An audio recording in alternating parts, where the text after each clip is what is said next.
हाय मैं डीएन वर्मा, स्वागत है मेरे channel biology by Verma sir में। 9th क्लास में पहला चैप्टर जो है सेल है, the fundamental unit of life, यानी कोशिका जीवन की मौलिक इकाई, इसके बारे में जानना है। तो इस वीडियो में हम लोग सेल के बारे में जानेंगे, सेल का इंट्रोडक्शन जानेंगे, सेल शब्द कैसे आया, सेल को किसने खोजा, जो सेल जो है खोजा गया था, पहले डेड सेल कैसे खोज हुआ, फिर कैसे लिविंग सेल का खोज हुआ, फिर सेल थ्योरी क्या है, सेल का शेप क्या है और सेल का साइज क्या होता है, इतना हम लोग इस वीडियो में देखेंगे। ठीक है, तो सबसे पहले शुरुआत करते हैं कहाँ से। तो सेल जो है, जिसको हिंदी में कोशिका कहते हैं, ये सेल शब्द आया कहाँ से।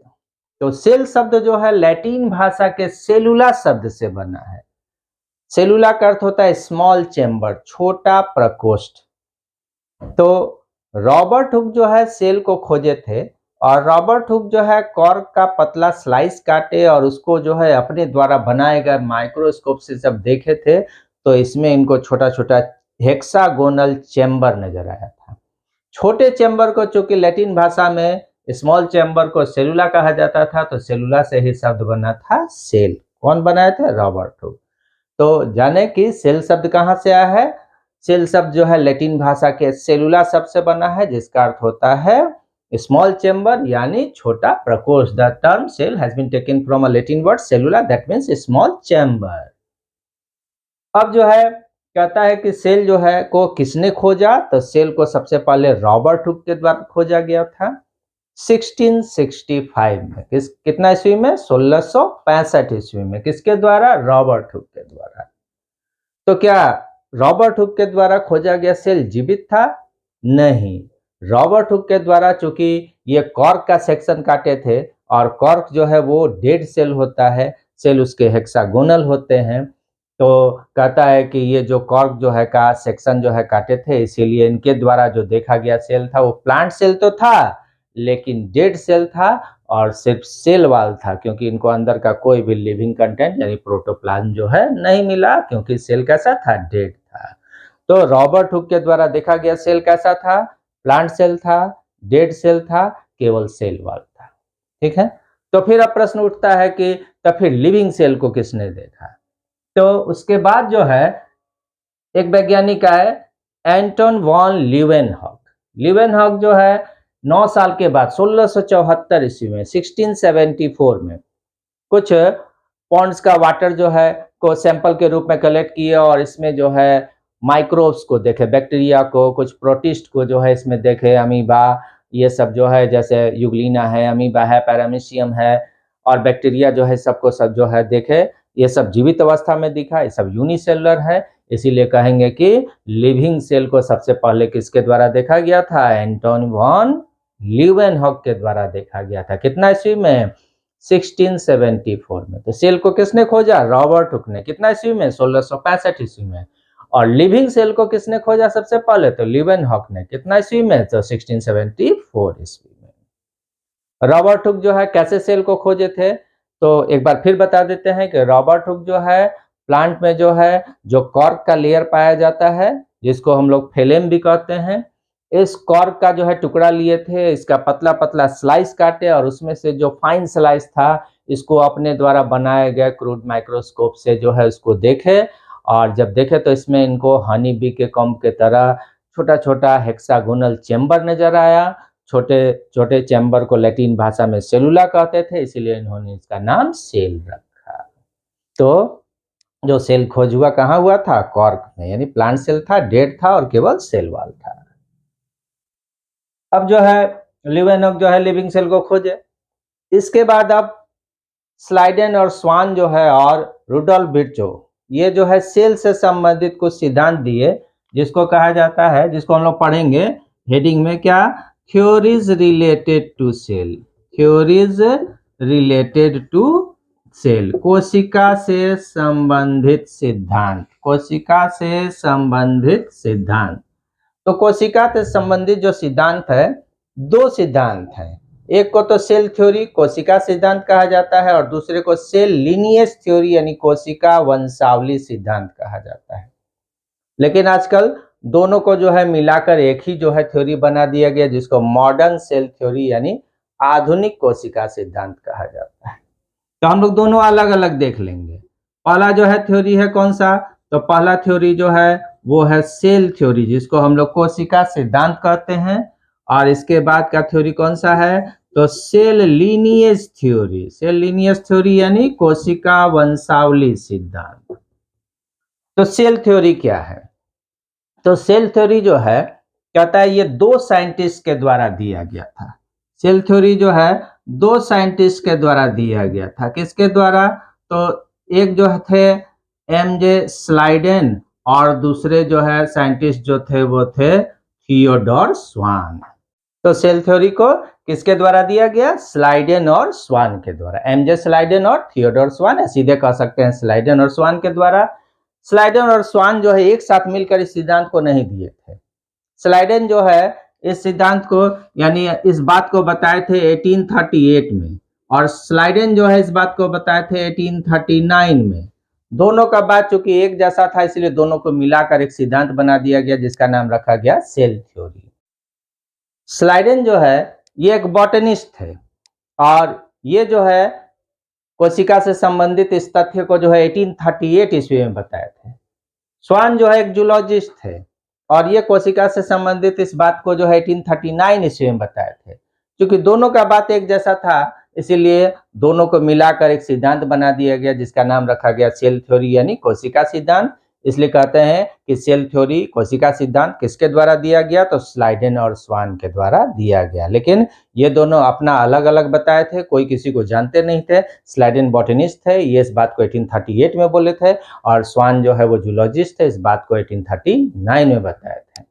तो लेकिन जब पूछेगा कि सेल थ्योरी किसके द्वारा दिया गया, तो हम लोग कहेंगे स्लाइडेन एवं स्वान के द्वारा। अब जान लेते हैं सेल थ्योरी है क्या। तो सेल थ्योरी कहता है कि कोई भी जीवधारी जो है उसका शरीर सेल से बना होता है। किसी भी जीवधारी का शरीर सबसे छोटा जीवित इकाई यानी सेल से बना होता है। यानी सेल है क्या, तो सेल किसी भी जीवधारी के शरीर की सबसे छोटी जीवित इकाई होती है। कोशिका जो है किसी भी जीवधारी के शरीर की संरचनात्मक एवं कार्यात्मक इकाई होती है। तो यहीं से हम लोग कोशिका का परिभाषा भी निकाल लिए कि कोशिका क्या है, तो cell is the structural and functional unit of all living beings. कोशिका क्या है, सारे जीवधारियों के शरीर की संरचनात्मक एवं कार्यात्मक इकाई होती है। यानी सारे जीवधारी का शरीर सेल से बना होता है। सेल जो है जीवधारी के शरीर का इकाई होता है, या कहेंगे कि cell is the unit of life. Cell जो है कोशिका जो है ये जीवन की इकाई होती है। और जब हम लोग ऑर्गेनाइजेशन देखते हैं लिविंग वर्ल्ड का, तो देखते हैं कि जो है सेल जो है वो जो लेवल्स ऑफ ऑर्गेनाइजेशन है, इसमें लिविंग लेवल में सबसे नीचे आता है।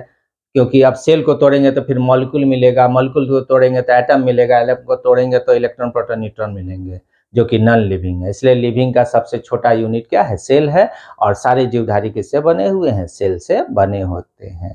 लेकिन यहाँ एक अपवाद भी है। क्या अपवाद है, तो वायरसेस। वायरसेस जो है वो एक्सेप्शन है सेल थ्योरी के, ठीक है। एक्सेप्शन में कौन है, वायरसेस। क्योंकि वायरसेस जो है वो सेलुलर नहीं होते हैं, वायरसेस आर मॉलिक्यूलर। वायरस जो है विभिन्न प्रकार के अणुओं से, मॉलिक्यूल से बने होते हैं। इसमें आरएनए या डीएनए होता है, प्रोटीन होता है, फैट का एक प्रोटेक्टिव लेयर भी हो सकता है। मेनली आरएनए और प्रोटीन या डीएनए और प्रोटीन से बने होते हैं। लिपिड का प्रोटेक्टिव लेयर भी कहीं कहीं पाया जाता है। तो कहता है कि वायरसेस जो है डिफरेंट तरह के मॉलिक्यूल से बने हुए, इसमें प्रोटोप्लाज्म नहीं है यानी साइटोप्लाज्म नहीं है, इसलिए इनका बॉडी सेलुलर नहीं होता है। तो वायरसेस जो है एक्सेप्शन है किसके, सेल थ्योरी के। तो जैसे सेल थ्योरी बतलाता है कि सारे जीवधारी का शरीर सेल से बना है, लेकिन वायरसेस जो है वो सेल से बने हुए नहीं होते। अब दूसरा थ्योरी जान लेते हैं। दूसरा थ्योरी आया cell lineage theory. Cell lineage theory को किसके द्वारा दिया गया, तो सेल लीनिएज थ्योरी को रुडोल्फ विर्चो नामक वैज्ञानिक के द्वारा दिया गया 1853 ईस्वी में, 1853 ईस्वी में रुडोल्फ विर्चो के द्वारा। कौन सा सिद्धांत, कोशिका वंशावली सिद्धांत। तो ये सिद्धांत क्या कहता है, कोशिका वंशावली सिद्धांत के अनुसार जो है कहता है कि कोई भी कोशिका जो है अपने से पहले वाले कोशिका से ही उत्पन्न होती है। यानी कोशिकाओं का एक वंशावली चलते चला आ रहा है। जब एक सेल के रूप में लाइफ उत्पन्न हुआ होगा तब से अभी तक एक सेल डिवाइड करके दूसरे को बनाया, दूसरा अगले को बनाया, ऐसे कोशिकाओं का एक वंशावली चल रहा है, लीनियज चल रहा है। इसीलिए इसको सेल लीनियज थ्योरी कहा जाता है। ये बताए थे क्या कि ये रुडोल्फ विर्चो जो है बताए थे कि each cell originates from its pre-existing cell. Each cell originates from its pre-existing cell. यानी प्रत्येक कोशिका अपने से पहले वाले उपस्थित कोशिका से ही उत्पन्न होती है। प्रत्येक कोशिका पूर्व उपस्थित कोशिका से उत्पन्न होती है। यानी अभी जो सेल है वो पहले वाले सेल से बना है, ये सेल किससे बना है, पहले वाले सेल से बना है, ये सेल किससे बना है, पहले वाले सेल से बना है। इस तरह कोशिका का एक वंशावली चलते चला आ रहा है। लेकिन ये जिस बात को जो है बोले थे तो अपने भाषा में बोले थे, इनके बात को हुबहू अगर लिख दें तो उसको डिक्टम कहते हैं। तो इनके द्वारा जो डिक्टम दिया गया था, किसके द्वारा, रुडोल्फ विर्चो के द्वारा जो डिक्टम दिया गया था वो डिक्टम क्या था, तो ओमिनिस सेलुला ई सेलुला। ओमिनिस सेलुला ई सेलुला को इंग्लिश में ट्रांसलेट किया गया तो इसका मतलब है कि each cell originates from its pre existing cell. प्रत्येक कोशिका अपने से पहले वाले कोशिका से उत्पन्न होती है। तो पूछेगा कि रुडोल्फ विर्चो जो है के द्वारा क्या डिक्टम दिया गया था, जो उनका सेल लीनियज थ्योरी था, तो कहेंगे इनका डिक्टम था ओमिनिस सेलुला इज सेलुला। इसका इंग्लिश में अर्थ क्या है, तो each cell originates from its pre existing cell. Hindi में प्रत्येक कोशिका अपने से पहले वाले कोशिका से उत्पन्न होती है, यानी कोशिकाओं का एक वंशावली चलते चला आ रहा है। तो इसको सेल लीनियज थ्योरी कहा गया। अब एक जान लेंगे थोड़ा सा, एक इंटरेस्टिंग बात इसमें क्या है कि हमारे जो पुराने जमाने में जो स्कॉलर्स होते थे, हमारे ऋषि मुनि होते थे, और जो हमारा वेद जो लिखा गया है ये हमारे इतिहास से भी पुराना है। तो हमारे जो प्री हिस्टोरिक वेदास हैं, 4 तरह के वेद हैं, और उसमें से एक वेद हमारा है अथर्ववेद। इस अथर्ववेद में लिखा गया है ठीक इसी तरह का कंसेप्ट जैसा कि रुडोल्फ विर्चो बताए हैं, ठीक ऐसा ही कंसेप्ट जो है हमारे जो है अथर्ववेद में लिखा गया है। वहां लिखा हुआ है जीव जीवस्य जीवनम, जीव जीवस्य जीवनम जीवात जीवो जायते। जीव जीवस्य जीवनम जीवात जीवो जायते। जीव जीव को जन्म देता है, जीव की उत्पत्ति जीव से होती है। ठीक जो रुडोल्फ विर्चो बताए हैं सेल के खोज होने के बाद, वैसा ही कंसेप्ट सोचिए कि हमारे इतिहास से पुराने जो वेद है उस वेद में लिखा हुआ है। हमारे ऋषि मुनि कितने विद्वान थे ये बताए। ये रुडोल्फ विर्चो का है कि सेल की उत्पत्ति सेल से होती है, यानी एक सेल जो है अपने से पहले वाले सेल से उत्पन्न होता है। सेल सेल को जन्म देता है, सेल की उत्पत्ति सेल से होती है। अथर्ववेद में लिखा है जीव जीव को जन्म देता है, जीव की उत्पत्ति जीव से होती है। जीव जीवस्य जीवनम जीवात जीवो जायते। तो सोचिए कि जो बात रुडोल्फ विर्चो 1853 ईस्वी में बताए, ये अथर्ववेद में बहुत पहले लिखा जा चुका था। तो ये दोनों थ्योरी हो गया, एक सिद्धांत हमारा हो गया सेल थ्योरी और दूसरा हमारा हो गया सेल लीनियज थ्योरी। ठीक है, अब जो है एक जान लें कि अब जो है जो बुक्स में जो है मॉडर्न सेल थ्योरी लिखा हुआ रहता है। तो मॉडर्न सेल थ्योरी क्या है, अलग से कुछ नहीं है। जो स्लाइडन और स्वान के द्वारा जो बात बताया गया था कि प्रत्येक जीवधारी का शरीर सेल से बना होता है, सेल जो है जीवधारी के शरीर का इकाई होता है, जीवन का इकाई होता है, उसी में रुडोल्फ विर्चो के बात को जोड़ दिया गया कि प्रत्येक कोशिका अपने से पहले वाले कोशिका से उत्पन्न होती है। तो दोनों जो है वैज्ञानिकों स्लाइडन और स्वान और रुडोल्फ विर्चो दोनों सिद्धांत को मिला दिया गया, तो एक नया सिद्धांत जो है जो नाम दिया गया उसको मॉडर्न सेल थ्योरी यानी आधुनिक कोशिका सिद्धांत। लेकिन वो इस दोनों थ्योरी से ही बना हुआ है। तो ये रहा हमारे थ्योरीज रिगार्डिंग सेल यानी कोशिका से संबंधित सिद्धांत के बारे में। अब जान लेते हैं शेप ऑफ सेल्स के बारे में, कोशिकाओं के आकृति के बारे में। तो पौधों जंतुओं या माइक्रोब्स के जो कोशिका है, लिविंग बींग्स के जो कोशिका है, सजीवों के जो कोशिका है, ये विभिन्न आकृतियों के होते हैं। तो कौन कौन से आकृति में कोशिका पाए जाते हैं देख लेते हैं। कहता है पहला जो है वो है राउंड या स्फेरिकल यानी गोल। कुछ कोशिका बिल्कुल स्फेयर जैसा गोल पाए जाते हैं। दूसरा कहता है ओवल और एग शेप्ड, यानी कोशिका की आकृति कैसा होगा, तो अंडाकार होगा। इलिप्टिकल, इलिप्टिकल कहा जाता है दीर्घवृत्तीय। उसके बाद है सिलिंड्रिकल, सिलिंड्रिकल मतलब बेलनाकार, ठीक है। उसके बाद है अगला स्पिंडल शेप, स्पिंडल शेप मतलब तर्कुरूपी। बैरल शेप पीपेनुमा। क्यूबिकल घन के आकृति का। कॉलुमनर स्तंभाकार। पॉलीगोनल बहुकोणीय। पेंटागोनल 5 कोण का। हेक्साकोनल 6 कोण का। बाइकॉनकेव द्वि अवतलीय, दोनों तरफ धंसा रहेगा अवतल लेंस के तरह, तो द्वि अवतलीय। इरेगुलर अनियमित आकृति का, जैसे अमीबा, कोई फिक्स शेप नहीं है, कोई निश्चित आकृति नहीं है।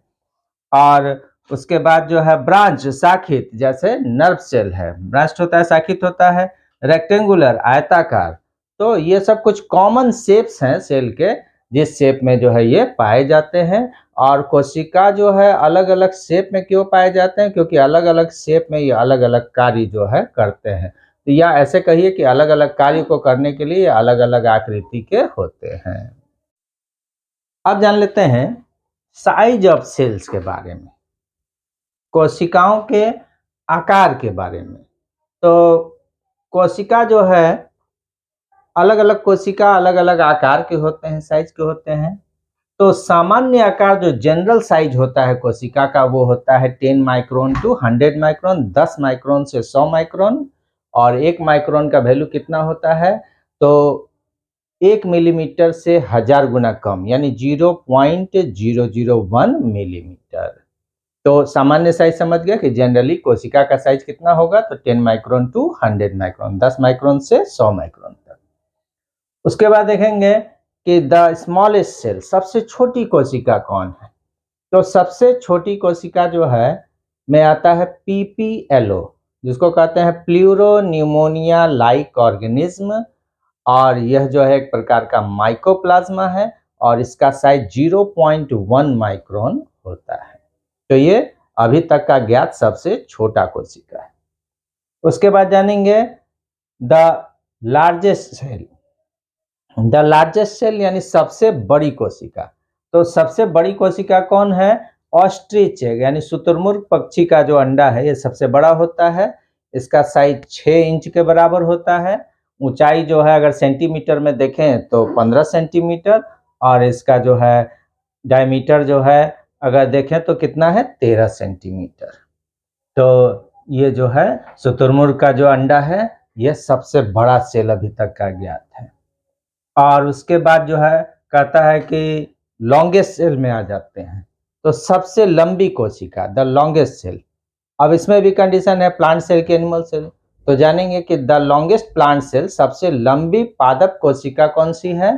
प्लांट सेल सबसे लंबा कौन सा है, तो हेम्प फाइबर। हेम्प जो है पौधे से निकला हुआ फाइबर जो है लगभग 1 मीटर तक 100 सेंटीमीटर तक लंबा होता है। ये सबसे लंबा जो है प्लांट जो है का सेल है। तो सबसे जो है लंबा पादप कोशिका कौन सा है, हेम्प फाइबर, 1 मीटर तक लंबा होता है। यही एनिमल सेल में आ जाएंगे तो द लॉन्गेस्ट एनिमल सेल, सबसे लंबी जो है जंतु कोशिका कौन सा है, तो तंत्रिका कोशिका, जिसको नर्व सेल या न्यूरॉन कहते हैं। इसका भी साइज अप टू 1 मीटर या 100 सेंटीमीटर तक ये भी लंबा होता है। अब जानेंगे द लार्जेस्ट यूनिसेलुलर ऑर्गेनिज्म, एक सेल वाला सबसे बड़ा जीवधारी कौन सा है। तो एक सेल का सबसे बड़ा जीवधारी जो है वो एसिटाबुलेरिया है। कौन सा है, एसिटाबुलेरिया है, जिसका साइज जो है कौन है, एसिटाबुलेरिया। एसिटाबुलेरिया है क्या, तो एसिटाबुलेरिया जो है एक शैवाल है, एनेल्गा एक शैवाल है, और इसका साइज जो है 4 से 10 सेंटीमीटर यानी अप टू 10 सेंटीमीटर होता है। ठीक है, तो सबसे बड़ा एक कोशिकीय जीवधारी यही है। और उसके बाद जान लेंगे कि ह्यूमन बॉडी का, मानव शरीर का सबसे छोटा और सबसे बड़ा कोशिका कौन है। तो मानव शरीर में सबसे छोटी कोशिका जो है वो स्पर्म सेल यानी शुक्राणु है, और इसका साइज 4 माइक्रोन के बराबर होता है। और ह्यूमन के शरीर में पाया जाने वाला सबसे बड़ा कोशिका कौन सा है, तो अंडाणु है। इसका साइज 100 माइक्रोन तक 100 माइक्रोन तक होता है। बहुत लोगों को ऐसा मतलब ज्ञात है कि मानव शरीर में सबसे छोटी कोशिका कौन है, तो आरबीसी है। लेकिन नहीं, मनुष्य में पाए जाने वाले आरबीसी का, लाल रक्त कोशिका का जो साइज है वो कितना है, तो कहता है कि ये 7 to 8 माइक्रोन डायमीटर में है। 7 से 8 माइक्रोन इसका डायमीटर होता है। और इसका जो है, चूंकि ये बाइकॉन्केव होता है, और इसका जो है जो विड्थ है, चौड़ाई जो है या थिकनेस जो है 1.7 to 2.2 माइक्रोन, 1.7 से 2.2 माइक्रोन इसका चौड़ाई। और इसका व्यास जो है वो कितना है, तो व्यास 7 से 8 माइक्रोन है, यानी ये शुक्राणु से बड़ा है। इसलिए मनुष्य के शरीर में पाए जाने वाला सबसे छोटा कोशिका कौन सा है, तो शुक्राणु है। सबसे बड़ी कोशिका कौन सा है, अंडाणु है। शुक्राणु का साइज 4 माइक्रोन, अंडाणु का साइज 100 माइक्रोन। तो ये रहा, हम लोग जान गए कि सेल का पूरा इंट्रोडक्शन देखे, उसका जो है डिस्कवरी देखे, उसके बाद सेल से रिलेटेड थ्योरीज जाने, उसके बाद जो है सेल जो है का शेप यानी आकृति जाने, शेप ऑफ सेल्स, कोशिकाओं की आकृति, साइज ऑफ सेल्स और कोशिकाओं का आकार। तो अगर आपको मेरा वीडियो अच्छा लगा हो तो मेरे वीडियो को लाइक कीजिए, शेयर कीजिए और मेरे चैनल को सब्सक्राइब कीजिए। धन्यवाद।